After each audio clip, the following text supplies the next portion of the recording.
A mother waited 22 years for her missing son, then someone knocked at midnight. At 11:57 on a cold October night, Evelyn Carter stood alone in the narrow hallway of the house on Willow Street, listening to the old clock above the kitchen doorway count the seconds she had spent 22 years trying not to count. The house was quiet except for the wind pressing dry leaves against the porch steps and the faint hum of the refrigerator. On the small table beside the front door sat a white birthday candle in a blue glass holder. Evelyn lit the same kind of candle every year, although it was not anyone's birthday. It marked the night her 8-year-old son disappeared. She had performed the ritual so many times that her hands no longer trembled when she struck the match. She lit the candle, placed Daniel's school photograph beside it, and opened the curtains facing the road. In the picture, Daniel wore a red sweater and one front tooth was missing. His brown hair fell across his forehead in a way he hated, and his smile looked unfinished, as if the photographer had captured him just before he laughed. Evelyn touched the corner of the frame. 22 years, she whispered, I'm still here. Everyone in town knew about the porch light. Some thought it was touching, some thought it was tragic. A few believed it was proof that Evelyn had never accepted the truth. Every night since Daniel vanished, she had left the light burning above the front steps. The bulb had been replaced hundreds of times. The fixture had been repaired twice. The paint around it had faded, but the light never went out.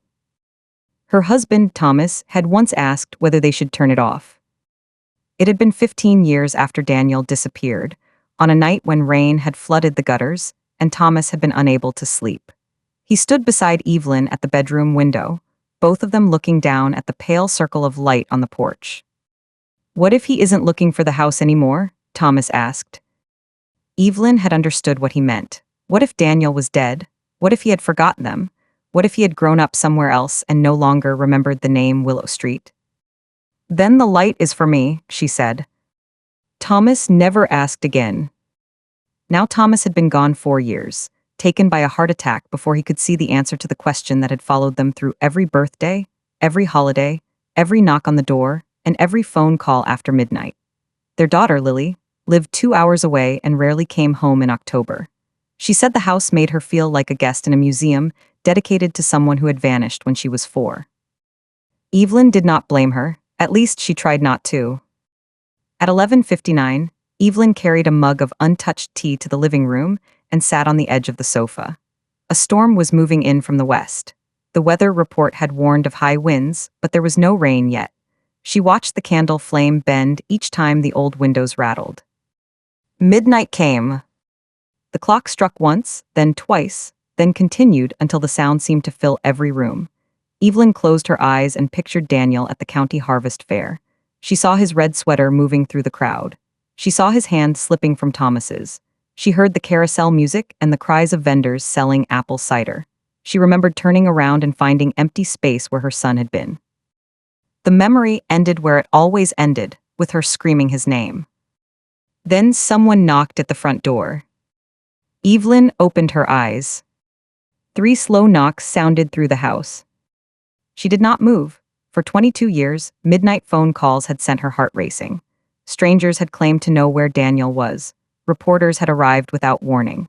Cruel people had demanded money in exchange for information they did not possess. Once, a young man had stood on the porch and insisted he was her son until the police discovered he was wanted for fraud in 3 states. The knock came again. Evelyn rose carefully. She looked through the narrow window beside the door and saw a man standing under the porch light. He wore a dark jacket soaked at the shoulders, though the rain had only just begun. A canvas travel bag rested near his boots. He was tall, with a tired face and dark hair falling over his forehead. For one impossible second, Evelyn saw the boy in the photograph. Then the man lifted his head. His eyes were gray. Daniel's eyes had been gray. Evelyn's hand closed around the chain lock. Who are you? The man looked directly at the window. He seemed unable to answer. His mouth opened, but no sound came out. He took a breath and pressed both hands together as if trying to stop them from shaking. My name is Noah Reed, he said at last. At least that's the name I grew up with. Evelyn did not unlock the door. Noah glanced behind him at the empty street, then back at her. I know what time it is. I know what night it is. I didn't plan it this way. My bus was late, and then I walked from the station. I almost turned around 3 times. What do you want? He reached slowly into his jacket. Evelyn stepped back, but he pulled out a small metal box, faded blue and scratched along the corners. He held it where she could see it. I think, he said, his voice breaking, I think I might be Daniel Carter. The rain began all at once, striking the porch roof in a sudden roar. Evelyn stared at him through the glass. Every part of her body became still. Hope had visited her in many disguises, and every time it had left behind a deeper wound. She had learned not to trust resemblance, timing, tears, or impossible stories.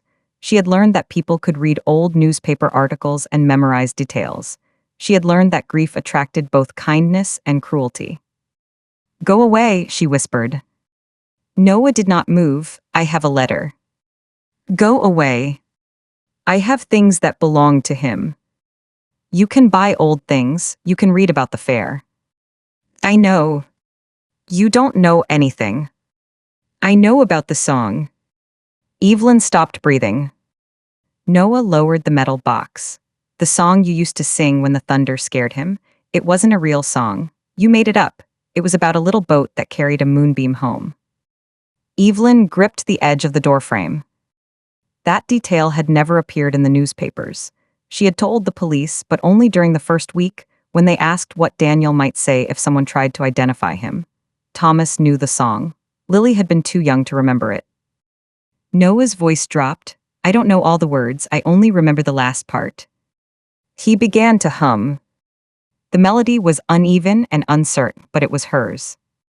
Evelyn's knees weakened. She opened the door without removing the chain.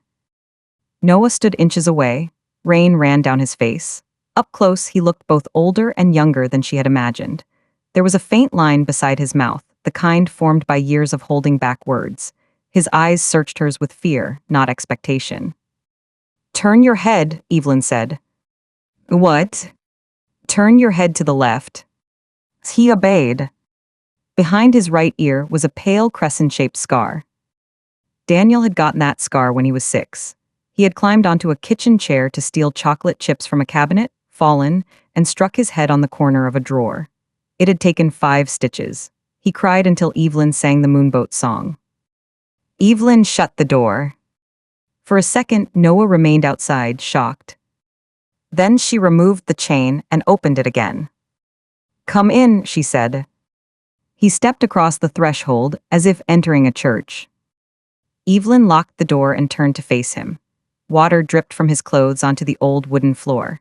He looked around the hallway, and something moved across his face, a shadow of recognition, or perhaps only the weight of knowing he might once have lived there. This house looks smaller, he said. Evelyn's heart twisted. You remember it? I don't know, maybe. I've seen pictures online. I don't trust my memories anymore. She led him to the living room. Noah placed the metal box on the coffee table, but did not sit until she did. The candle still burned beside Daniel's photograph. Noah looked at it for a long time. That's me, he said. Evelyn's voice hardened. That is Daniel. He nodded, yes. No, you don't get to say yes yet. I understand. You don't understand anything.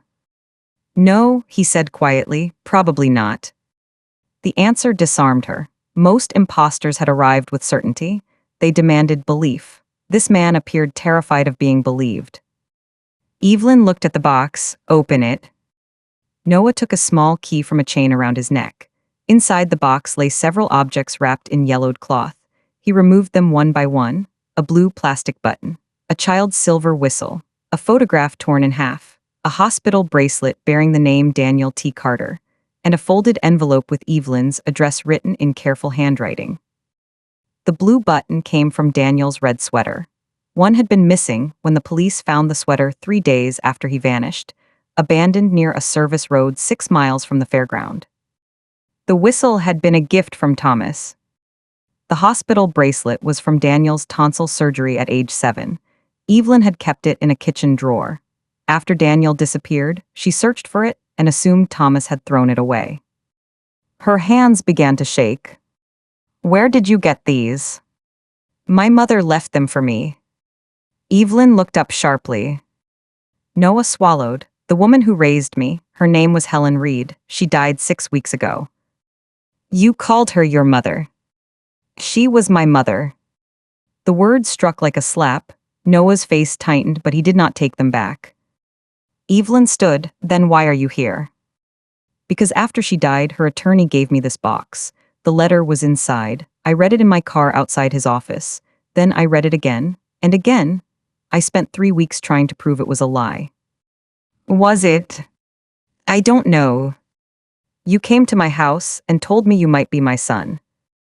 I know. You brought me a box of stolen things. I know. And you still call the woman who stole you your mother. Noah looked down. I don't know who stole me. Then tell me what the letter says. He handed her the envelope. Evelyn did not want to touch it. She felt as though the paper might contain a poison that could travel through her skin, but she took it and unfolded the pages. The first line read, "To Mrs. Evelyn Carter, I have owed you the truth for more than 2 decades, and there is no mercy in the fact that I waited until I was dead to give it." Evelyn sat down. Helen Reed wrote that in October, 22 years earlier, she had been living with her older sister, Marlene, in a rented farmhouse outside Green Hollow, 2 counties away. Helen had recently lost a baby during childbirth. Marlene, unstable and fiercely protective, blamed the doctors and believed another child could save Helen. On the night of the harvest fair, Marlene returned home with a frightened boy in the back seat of her car. She told Helen the child had been abandoned. The boy said his name was Daniel. Marlene cut his hair, burned his red sweater, and insisted they call him Noah. She threatened Helen when she tried to contact the police. For several weeks, the boy cried for his mother. Then Marlene moved them across state lines using forged documents. Less than a year later, Marlene died in a car crash. Helen kept the child. She wrote that she had told herself Daniel would be taken from the only home he knew. She told herself the Carters would hate him for changing. She told herself that Marlene's crime was not hers. As the years passed, the truth became more dangerous and fear became habit. She loved the boy, and her love made her selfish. She watched news reports about Evelyn's search. She saw the porch light in photographs. Every year she promised she would confess. Every year she failed. The letter ended with a sentence written in darker ink, as though the pen had pressed hard into the page. His name was Daniel Thomas Carter. You are his mother. I am sorry, though sorry is too small a word for what I took from you. Evelyn finished reading and realized Noah was crying silently. She wanted to tear the letter. She wanted to press it against her heart. She wanted to throw the metal box through the window. She wanted to wake Thomas and tell him that the answer had finally come, but Thomas was buried on a hill overlooking town. Did she ever tell you? Evelyn asked. No. What did you think about your childhood? I thought we moved often because she couldn't keep a job. I thought I didn't remember my early years because I was young. I thought the nightmares were just nightmares. What nightmares? Noah rubbed his palms against his jeans. Crowds, music, a red horse going around and around, a man shouting my name, a woman in a yellow coat. Sometimes I'm inside a car, kicking the back of the seat. Sometimes someone tells me my mother doesn't want me anymore.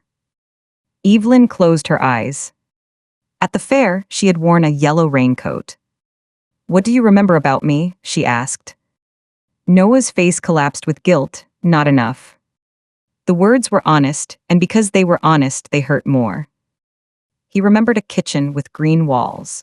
He remembered a wooden spoon tapping the side of a pot. He remembered a woman kneeling to tie his shoe. He remembered the smell of lavender hand cream. He remembered a man carrying him upstairs after he pretended to fall asleep on the sofa. He remembered a little girl calling him Danny and stealing cereal from his bowl. He did not remember Evelyn's face. She listened without interrupting. When he finished, the clock read 12:43. Do you have family? She asked. A wife, he said. Her name is Claire. We have a daughter, Sophie. She's 5. Evelyn stared at him. A granddaughter. The word entered her mind before she could stop it. It brought a rush of joy so sharp it felt like betrayal. Somewhere in the world, Daniel might have a daughter who had never heard Evelyn's name. Do they know you're here? Claire does. She wanted to come, but I didn't know what this would be. I didn't want to bring Sophie into it until I was sure. You should not have come alone. I didn't know who else I was allowed to bring. Evelyn looked toward the hallway. On the wall hung framed photographs of the family before the fair and after it. In the early pictures, Daniel appeared in every room of their lives. In the later ones, his absence became a silent person standing between them. "I need to call my daughter," she said. Noah flinched. "Lily. You remember her name. It was in the letter and the articles. She won't believe you." "I don't blame her." Evelyn called Lily 3 times before she answered. "Mom," Lily's voice was thick with sleep and immediate fear. "What happened?" "Someone is here." "Who?" Evelyn looked at Noah. He sat with his hands clasped between his knees, the blue metal box open before him. "A man," she said. "He says he might be Daniel." A silence. Then Lily said, "Call the police." "He has things." "Call the police, Mom." "He knows the song." "People know things." "He has the scar." "Scars can be copied." "He has Daniel's hospital bracelet." Lily's breathing changed. "Do not give him money. Do not let him take anything. Lock yourself in your room and call Sheriff Alvarez. He's sitting in the living room." Lily cursed. "Lily. I'm coming." "You don't have to drive tonight. I'm already getting dressed." The call ended. Evelyn contacted Sheriff Alvarez, who had been a young deputy during the original search. He arrived 20 minutes later with another officer. Noah did not resist when they asked for identification, photographed the objects, and requested a DNA sample. He answered every question. His driver's license identified him as Noah James Reed, age 30, born in Kansas according to records that were likely false. Alvarez studied him with the sorrowful suspicion of a man who had watched too many leads collapse. "We can do an expedited comparison," he said. "Evelyn's DNA and Daniel's baby tooth are both in evidence storage. We should know something within 48 hours. Evelyn had forgotten about the tooth. Daniel lost it 2 days before the fair. She had placed it in a tiny envelope for the tooth fairy, then hidden it inside her dresser. After he disappeared, detectives collected hair from his brush and the tooth for identification. 22 years later, part of him had remained in a sealed room, waiting. Noah agreed to go to the station. Before leaving, he turned to Evelyn. "I can stay at a motel," he said. She wanted to say yes. She wanted space between them until science made the decision her heart was too frightened to make. But the storm had worsened, and the nearest motel was 15 miles away. More importantly, a strange certainty had begun beneath her fear. She did not trust it, but she could not ignore it. "There's a guest room," she said. Alvarez looked at her. "Evelyn, you don't have to." "He can stay." Noah stared at her. "Are you sure?" "No." It was the only truthful answer. They returned from the station shortly before 3 in the morning. Evelyn gave Noah dry clothes that had belonged to Thomas, a gray sweatshirt and loose pajama pants. When Noah emerged from the bathroom, the sleeves stopped above his wrists, just as Thomas's shirts had when Daniel tried them on as a child. Evelyn showed him the guest room. It had once been Daniel's room. She had changed it 7 years after he vanished, when Lily begged her to stop preserving the space exactly as he left it. The race car sheets were gone. The shelves now held folded blankets instead of action figures. But the small dent in the closet door remained from the day Daniel threw a baseball inside the house. No one noticed it. "I did that," he said. Evelyn's hand went to her mouth. He stepped closer to the dent. "Dad told me not to play ball inside. I said I wasn't playing. I said I was testing my throw." Thomas had repeated that story for years. Noah touched the wood lightly. "I haven't thought about this since, I don't know when." Evelyn leaned against the doorframe. "Did he punish me?" Noah asked. "He tried, you made him laugh." "Was he here, your husband?" "Thomas died 4 years ago." Noah closed his eyes. The grief on his face was immediate and unguarded. He had not remembered Thomas clearly, yet he mourned him as if some younger part of him had been waiting for permission. "I'm sorry," he whispered. Evelyn turned away before he could see her cry. She did not sleep. She sat in the hallway outside the guest room, wrapped in Thomas's old robe, listening to the breathing of a man who might be her son. At 5 in the morning, Noah began to speak in his sleep. "No," he murmured, "my mom is coming." Evelyn covered her mouth to keep from making a sound. At dawn, she went downstairs and made pancakes. It was not a decision. Her body simply remembered. Daniel had loved pancakes with too much syrup and cinnamon sprinkled on top. Noah entered the kitchen while she was turning the second batch. He had washed his face, but his eyes were red. "You didn't have to cook," he said. "I know." He sat at the table. The kitchen walls were no longer green, but when Evelyn placed a plate before him, he stared at it.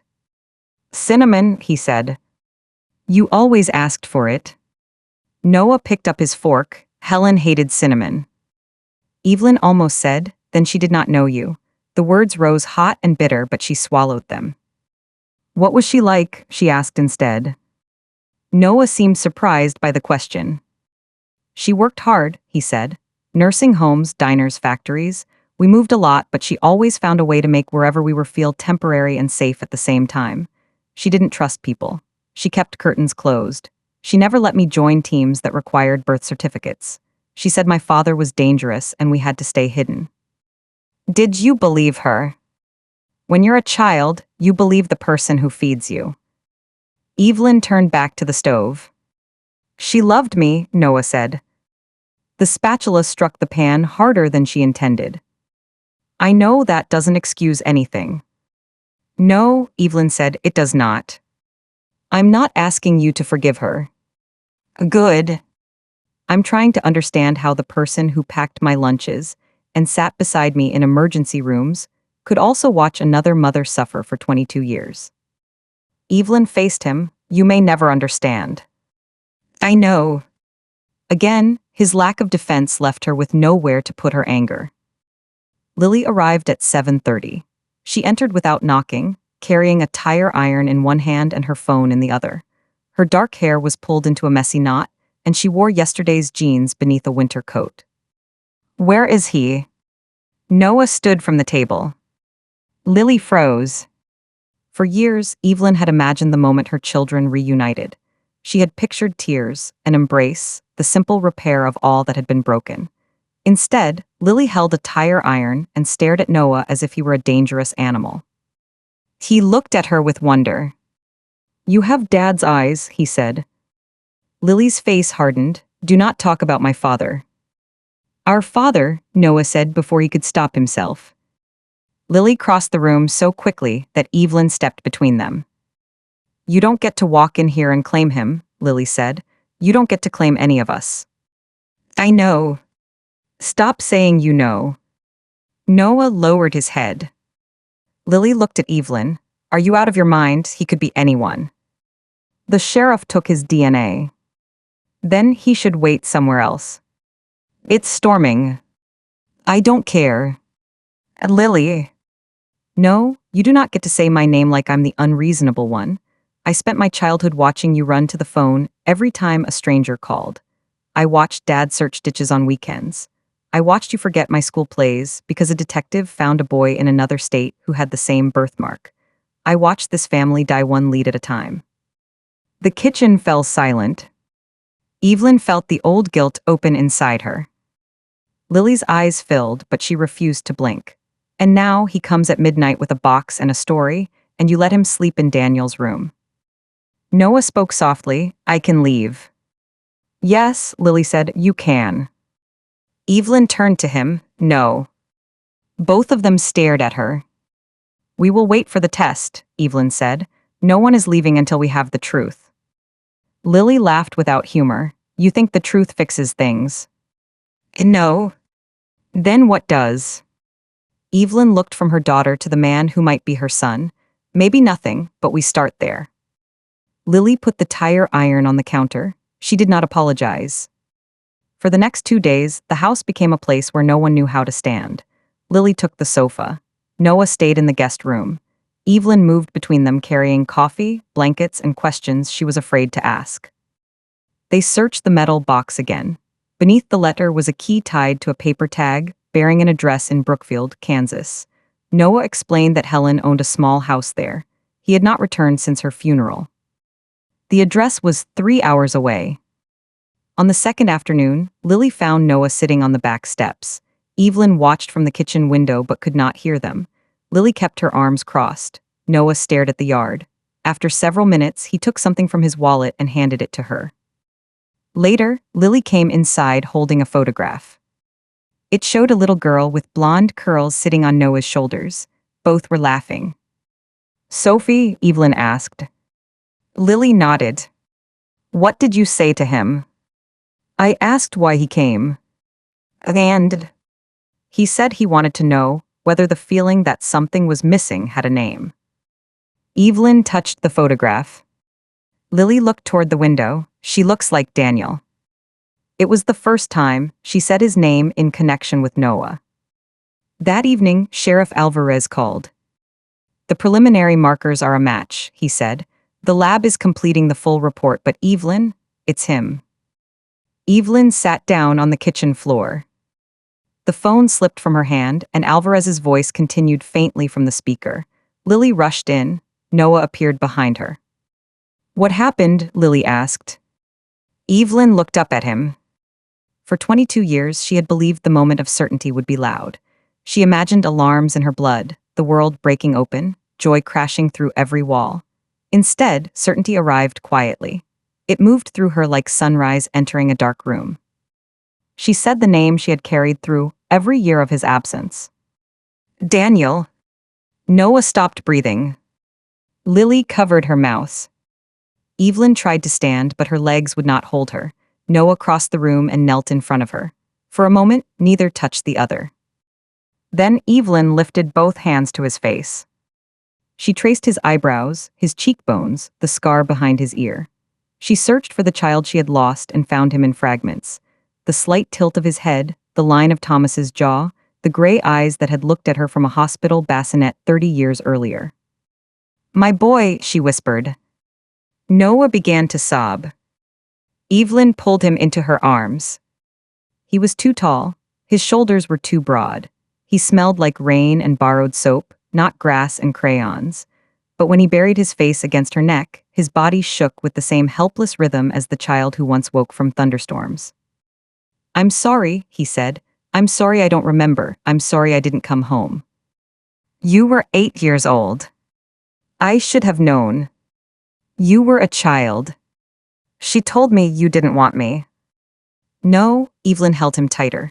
"No, no, no, I looked for you every day." Lily stood near the doorway, crying silently. Noah reached one hand toward her. She hesitated. Then she knelt beside them, and the three of them held one another on the kitchen floor, beneath a light that had burned through the night.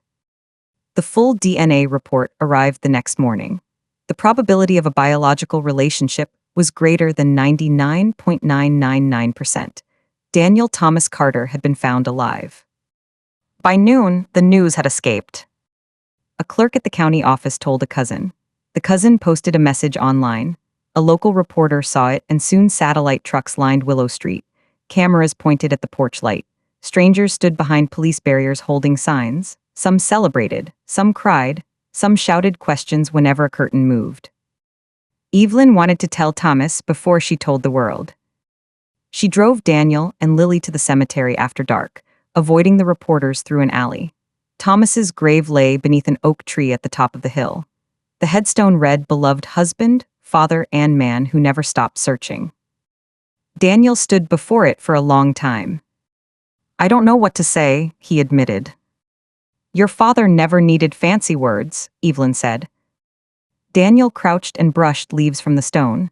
"I'm sorry I was late." The sentence broke something in Lily. She turned away, pressing her fist to her mouth.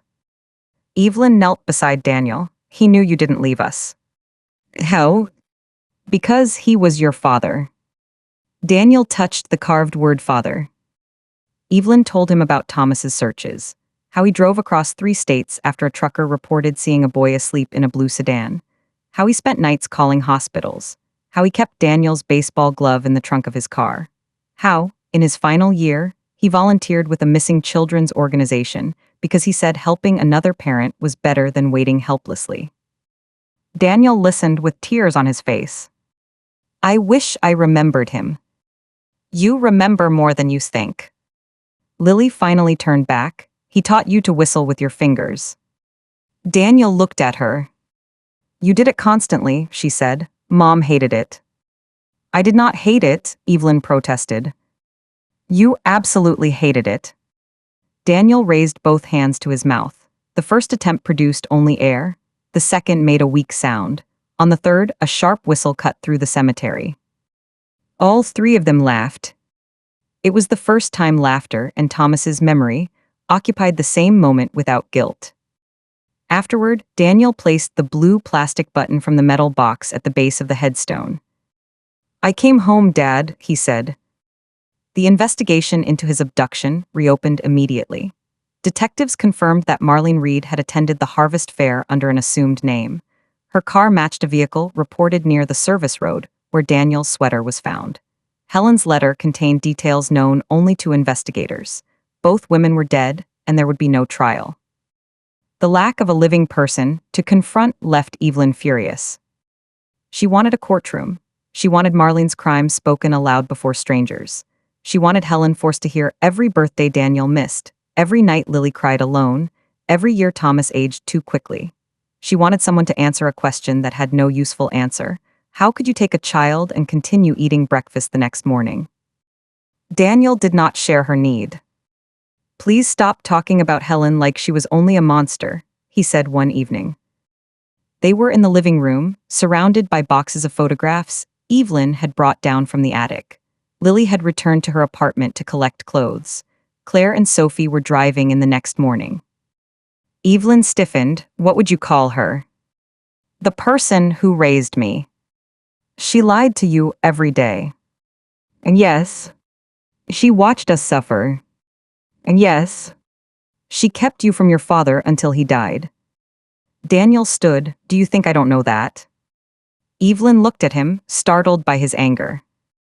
You think I'm protecting her because I don't understand what she did, he said. I understand enough to feel sick every time I remember her telling me she loved me. But she was there when I broke my arm. She worked double shifts to pay for my college application. She stayed awake with me when Sophie was born because Claire had complications and I thought I was going to lose them both. Evelyn's eyes burned, and where was I? Daniel flinched. She regretted the words immediately, but neither could take them back. I don't know, he whispered. That's the problem. He went upstairs. Evelyn remained among the boxes, staring at photographs of the years Helen had stolen. Daniel at 6 holding a fish. Daniel at 7 dressed as an astronaut. Daniel at 8 beside Lily's birthday cake. The collection ended at the fair. Somewhere else, Helen had photographs of Noah's 9th birthday, his first day at a new school, his high school graduation, his wedding. Evelyn hated that woman for possessing proof of her son's life. She also understood, with shame, why Daniel could not simply erase her. Love built on a crime could still feel like love to the child inside it. The next morning, Claire arrived with Sophie. Daniel stood on the porch, nervous in a way Evelyn had not seen before. A small blue car stopped at the curb. Claire stepped out first, a slender woman with warm brown skin and dark curls tied behind her head. She looked at Daniel as though checking that he was still himself. Then the back door opened, and Sophie jumped out holding a stuffed rabbit. Daddy! Daniel caught her and lifted her high. Evelyn forgot how to breathe. Sophie had Daniel's gray eyes. She had Lily's determined chin and Thomas's crooked smile. She wrapped both arms around Daniel's neck and whispered something that made him laugh. Claire approached Evelyn slowly. Mrs. Carter. Evelyn. Claire nodded. I don't know what to say. Neither do I. They hugged, awkward at first, then tightly. Sophie studied Evelyn from Daniel's arms. Are you Daddy's first mommy? The adults fell silent. Daniel looked at Evelyn. She crouched so she was level with Sophie. I'm his mommy from when he was a little boy. Sophie considered this. Grandma Helen was his mommy when he was big. Daniel closed his eyes briefly. Yes, Evelyn said, choosing each word with care. And your daddy has room in his heart for a lot of people, even when the story is sad. Sophie nodded as if this made perfect sense. Can I call you Grandma Evie? Evelyn's tears came before she could answer. Yes, she said, I would love that. The reporters captured Sophie entering the house, and by evening, photographs of the reunion were everywhere. Daniel's face appeared on television beside his childhood picture. Commentators debated whether Helen Reed deserved sympathy. Amateur detectives searched public records. Strangers sent messages calling Daniel ungrateful for refusing to condemn Helen completely. Others accused Evelyn of trying to replace the woman who raised him. The miracle became a public argument. Daniel stopped sleeping. At night, he walked through the house, opening doors and staring into rooms. Old memories returned without warning. The creak of the third stair, the pattern of sunlight on the kitchen floor, a hiding place beneath the porch where he once kept marbles. Each memory brought joy followed by grief. One night, Evelyn found him sitting beneath the dining table. He looked embarrassed. I used to hide here. When your father told you it was time for a bath. Daniel smiled faintly. I remember the tablecloth touching the floor. Evelyn sat beside him. For several minutes, they remained under the table like two people sheltering from a storm. I keep thinking I should feel complete, Daniel said. Everyone keeps calling this a happy ending. It isn't an ending. I have a wife, a daughter, a job, a life. Now I also have another name, another family, another childhood. I don't know how to carry both without dropping someone. You do not have to choose. What do I call myself? Whatever feels true. And what if both names feel true? Then use both. He looked at her. Does it hurt when Claire calls me Noah? And yes. His face tightened. But that does not make her wrong, Evelyn continued. It means I need time, you need time too. I'm afraid you'll look at me one day and realize Daniel never came back, only Noah did. Evelyn reached for his hand. Daniel was not frozen at 8 years old. Even if you had grown up here, you would have become someone I had to learn again. I lost the years. I did not lose the right to love the man you became. Daniel leaned his head against her shoulder. That night, for the first time since the knock, he slept until morning. A week later, they drove to Helen's house in Brookfield. The neighborhood consisted of small homes with chain-link fences and old trees. Helen's house stood at the end of a quiet street. The lawn had grown high since her death. A ceramic bird hung near the door. Daniel unlocked it with the key from the metal box. The air inside smelled faintly of lemon cleaner and dust. Family photographs covered the walls. Evelyn stopped at the first one. Noah at 10, missing the same front tooth Daniel had lost in his school picture. Noah at 13 beside Helen at a lake. Noah at 18 in a graduation gown. Noah and Claire on their wedding day. Noah holding newborn Sophie, his face full of terror and wonder. Evelyn moved from photograph to photograph. Here were the stolen years. She expected only pain, but another feeling appeared beneath it. Gratitude, unwanted and sharp. Her son had grown. He had laughed. He had been held. He had not spent 22 years locked in darkness. The woman who kept him from Evelyn had also kept him alive. Daniel watched her carefully. I can take them down, he said. No. You don't have to see this. I need to. In Helen's bedroom, they found journals arranged by year. Daniel did not want to read them, but Lily insisted they might contain information about Marlene. They opened the earliest volume. Helen's writing began 6 days after the fair. The boy cried again tonight. He says his mother has a yellow coat and his father smells like sawdust. Marlene says he will forget. I pray he does not, and I pray he does. I have become two people and both are cowards. Evelyn's hands shook. Another entry, months later, described Daniel waking with fever and calling for Mama Evie. Helen wrote that she sat beside him until morning, knowing the name belonged to someone else. A year after Marlene's death, Helen considered taking Daniel to a police station. She drove there, parked across the street, and watched officers enter and leave.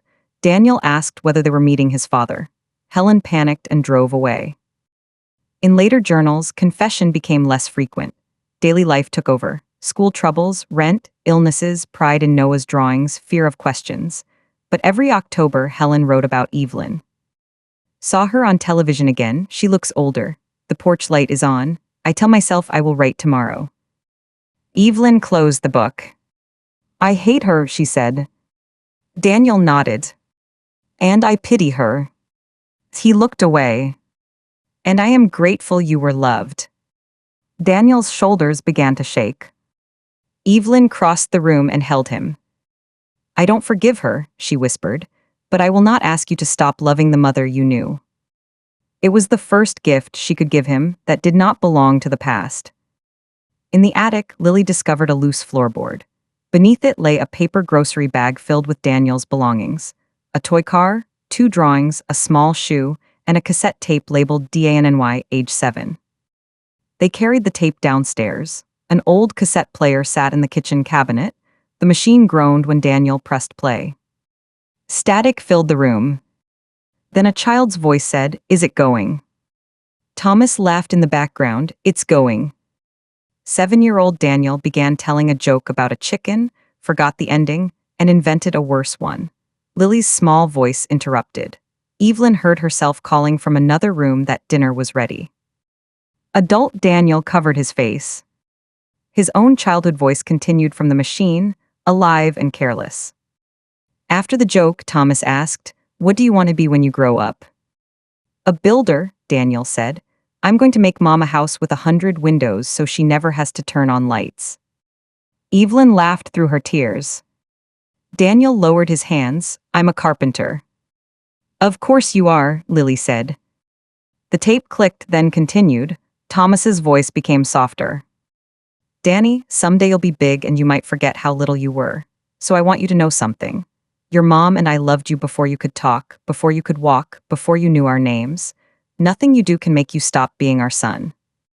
No one moved. Thomas had recorded the words 1 year before Daniel vanished, never knowing they would wait 23 years to reach him. Daniel pressed both palms against the table and wept. Evelyn stood behind him, her hands on his shoulders. Lily sat beside him. Claire held Sophie in the doorway. The dead, the living, the stolen years, and the recovered moment seemed to gather in that kitchen. When the tape ended, Daniel rewound it and played Thomas's message again. Back on Willow Street, life tried to become ordinary. Daniel repaired a loose railing on the porch. Claire helped Evelyn sort letters from strangers. Sophie drew pictures at the kitchen table. Lily returned to work but visited every weekend.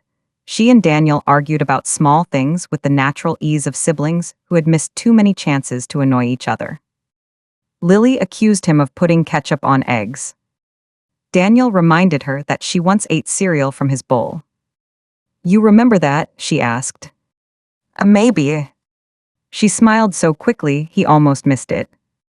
Still, healing did not move in a straight line. On Daniel's 31st birthday, Evelyn planned a large dinner. She invited neighbors, Sheriff Alvarez, members of the search team, and several relatives Daniel had not met. She ordered a cake decorated with both names, Daniel and Noah. Daniel walked into the dining room, saw the crowd, and froze. Everyone applauded. Someone shouted, "Welcome home." Cameras appeared. A cousin had invited a local television crew without asking. Daniel turned and left. Evelyn followed him to the backyard. He stood near the fence, breathing hard. "I can't do this," he said. "I'm sorry, I didn't know about the cameras." "It's not just the cameras." "What is it?" "They're all looking at me like I'm a ghost who finally learned to speak." "They're happy." "They don't know me." "They want to." "No, they want the boy from the poster. They want Daniel. They don't want Noah, who hates crowds and forgets birthdays and spent 10 years being angry at a woman he thought was his mother because she would never answer questions about his father." Evelyn felt defensive. "I put both names on the cake." "That isn't the same as understanding." "What do you want me to do?" "I don't know." "Then stop punishing me for not knowing." Daniel stared at her. The words had come from exhaustion, but they landed with the weight of accusation. "You think I'm punishing you?" he asked. "No, I think we're all trying and nothing is enough." "For you, maybe." "What does that mean?" "It means you had 22 years to decide who I was. I had 6 weeks." Evelyn stepped back. Daniel continued, his voice shaking. You built a version of me in this house. You kept my room. You kept my pictures. You kept the porch light. And now I'm here, but I'm not him. You are him. I'm not 8. I know that. Do you? Yes. Then, why do you look disappointed every time I don't remember something? Evelyn opened her mouth and found no answer. Daniel's face changed. He had not expected silence. He went inside, found Claire and Sophie, and left before the candles were lit. The party ended early. That night, Evelyn sat alone beneath the porch light. The birthday cake remained untouched on the dining table. Through the window, she could see both names written in blue icing, joined by a line of white frosting. Lily came outside and wrapped a blanket around her shoulders. You should call him, she said. He doesn't want me. That's not what he said. He thinks I only want the child he was. Sometimes you do. Evelyn looked at her daughter. Lily sat beside her. You wanted me to stay 4 years old too. That is not fair. No, none of this is fair. Evelyn turned away. Lily's voice softened. When Daniel disappeared, you stopped trusting change. You thought if you kept everything the same, he could come back into it. But he changed anyway. So did I, so did you.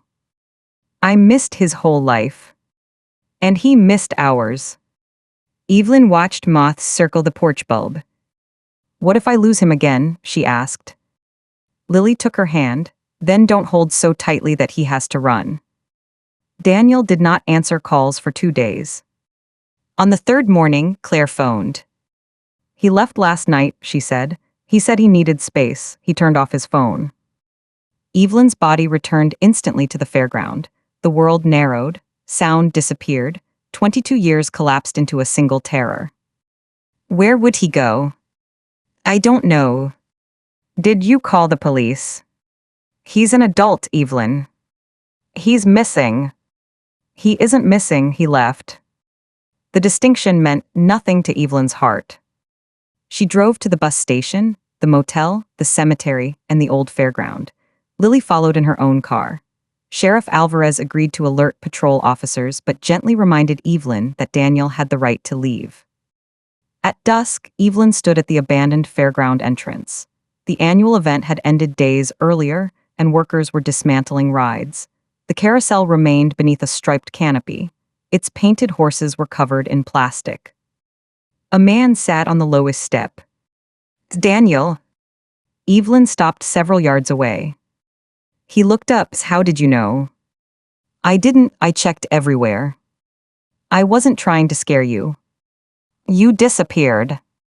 I left a note. I didn't get a note. Claire found it on the table. Evelyn pressed a hand to her chest. To me, leaving without answering is disappearing. Daniel looked ashamed. I'm sorry. She wanted to run to him, but Lily's warning held her back. May I sit? She asked. Daniel nodded. They sat facing the carousel. I came here because I thought I might remember more, he said. I thought if I stood where it happened, everything would come back. Did it? Pieces. He remembered cotton candy on his fingers. He remembered Lily crying because she wanted the blue balloon he had. He remembered Thomas telling him not to wander. He remembered a woman asking whether he wanted to see puppies behind the livestock barn. When Daniel refused, she said his mother had fallen and needed him. She knew your name, he said. That's why I believed her. Evelyn closed her eyes. I got into the car because she said you were at the hospital. I kept asking where Dad was. She told me he was angry with me.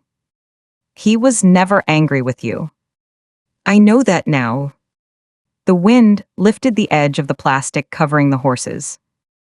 Daniel looked at her. I'm not going to become the person you imagined. I know. I may never call myself Daniel all the time. I know. I loved Helen, part of me always will. Evelyn's throat tightened. I know. And I love you, but it doesn't feel the same because I'm still learning how. Evelyn nodded through tears. I know. He studied her face. Do you? I am trying. She took a folded envelope from her coat pocket. It contained a copy of Thomas's recorded message, transferred to a small digital player, and a letter Evelyn had written during the night. "I spent 22 years asking you to come home," she said. "I never thought about what home would ask from you after you arrived. I'm sorry." Daniel looked down at the envelope. "I do not want you to perform being my son," Evelyn continued. "I do not need you to remember the right things. I do not need you to hate the people I hate. I do not need you to use the name I chose. I only want the chance to know you now, at whatever distance feels safe." Daniel's eyes filled. "I kept the porch light on because I thought you needed a path back," she said. "But maybe a light can also feel like a demand. So tonight, I'm going to turn it off." His face changed. "You don't have to." "Yes, I do. Not because I'm giving up, because you are not lost anymore." Daniel leaned forward, elbows on his knees. "What if I get lost again? Then you know where the switch is." He laughed through a sob. Evelyn opened her arms but did not move closer. Daniel chose the distance. He crossed it and held her.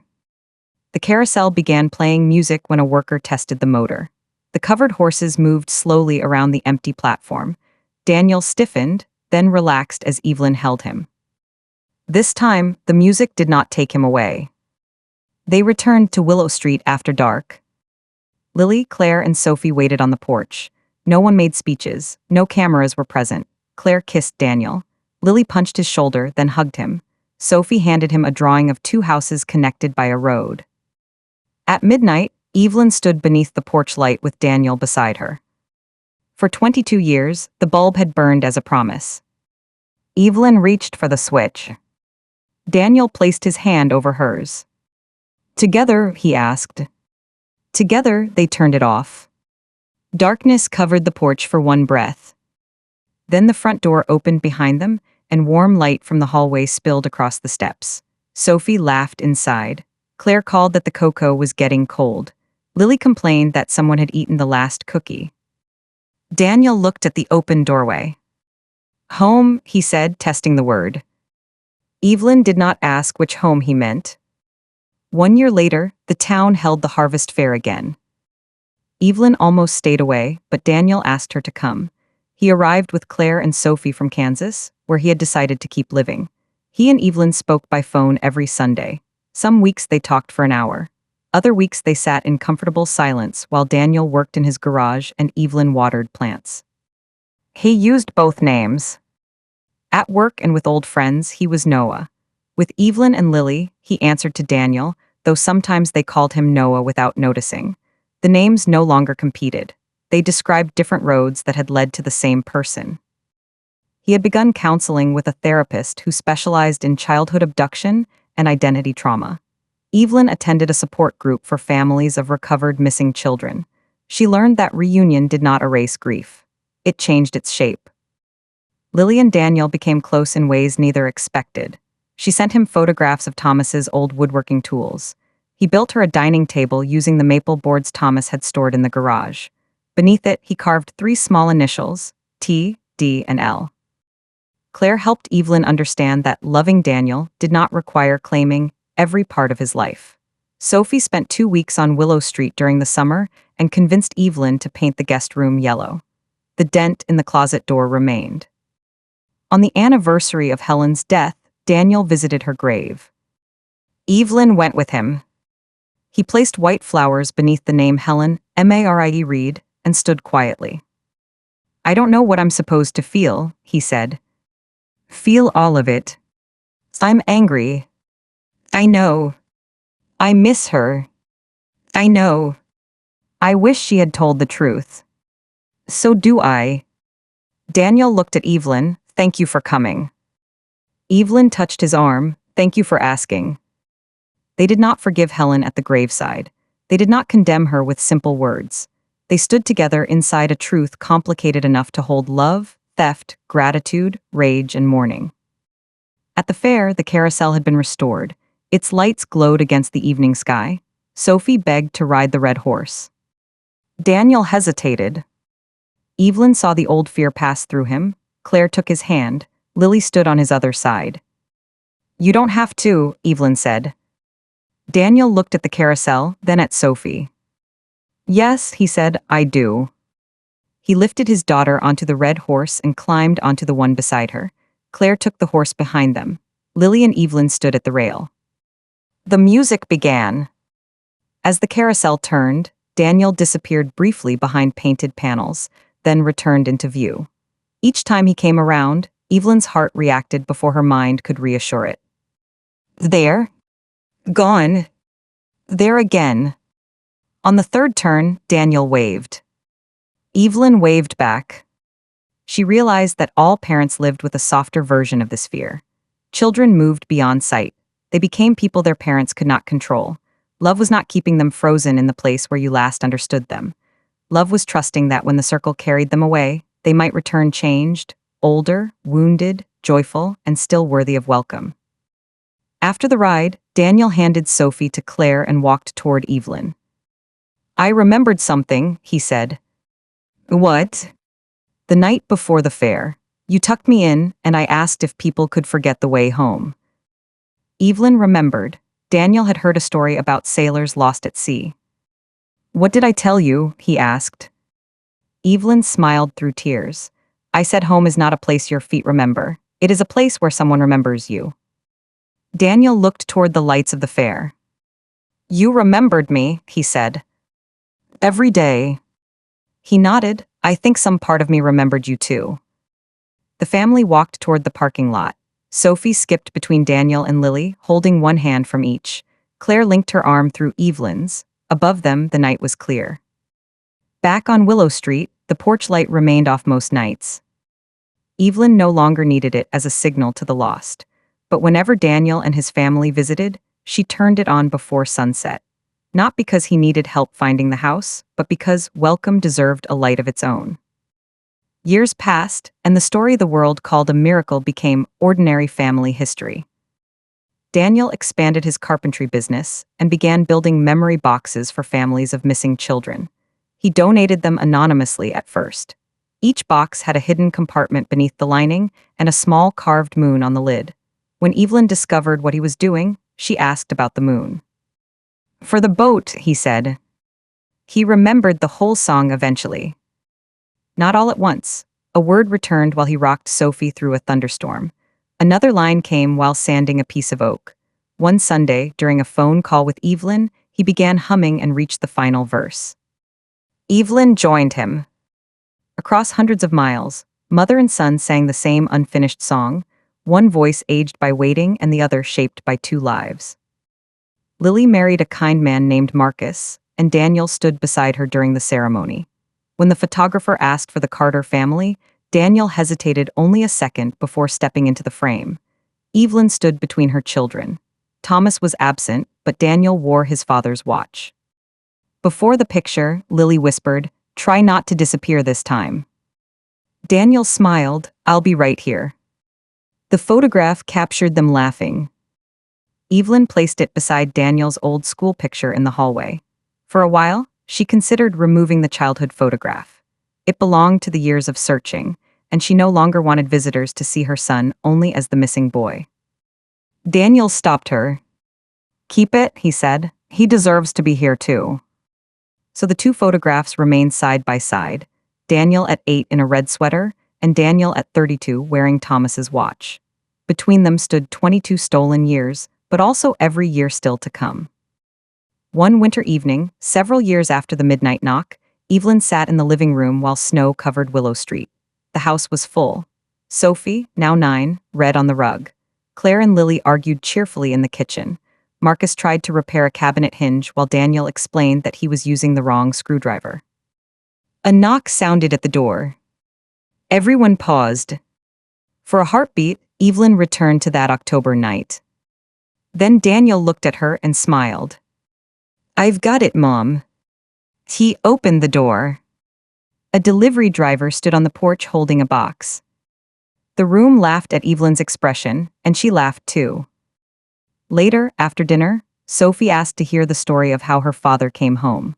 She had heard it many times, but children ask for important stories because repetition makes the world feel stable. Evelyn began with the clock. It was 3 minutes before midnight, she said. Daniel interrupted. I was soaked. You were dramatic. There was a storm. There was barely rain until you arrived. That sounds better. Sophie giggled. Then what happened? Evelyn looked at her son. He was no longer the stranger beneath the porch light, though some mystery would always remain between the years they shared and the years they did not. She had learned that knowing someone was not the same as possessing every part of their past.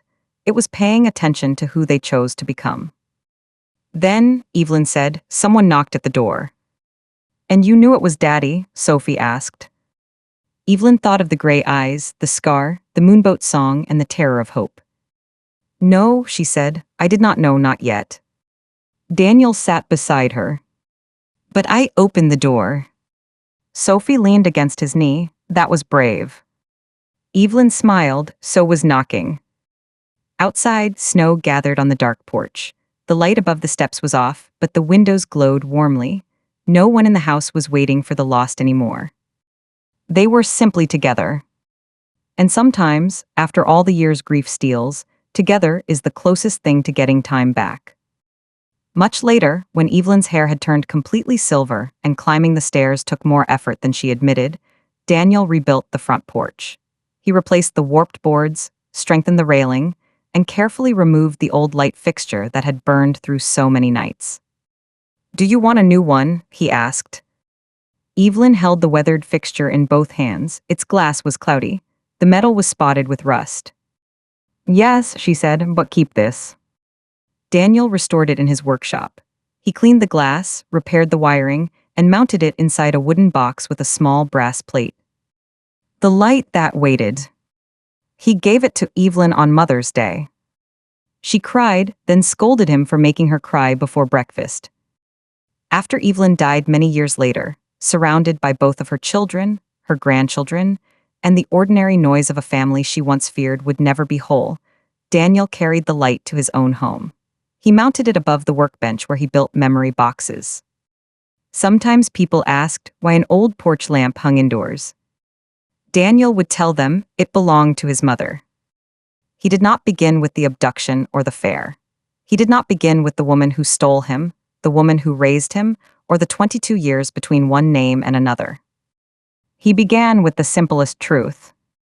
My mother left this light on for me every night, he said. She did not know where I was, she did not know whether I would ever see it, but she kept a place for me in the world. Then he would switch it on. The restored glass cast a warm circle across the workshop. Beneath it were photographs of Evelyn, Thomas, Lily, Claire, Sophie, and the many children who came after them.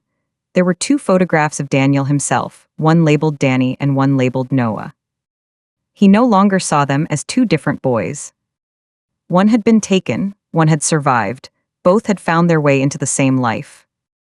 And whenever thunder rolled over the house, Daniel sang the moonboat song to his grandchildren. He sang every word Evelyn had once believed was lost. The little boat crossed the darkness. The moonbeam found the shore. And the light in the window was waiting.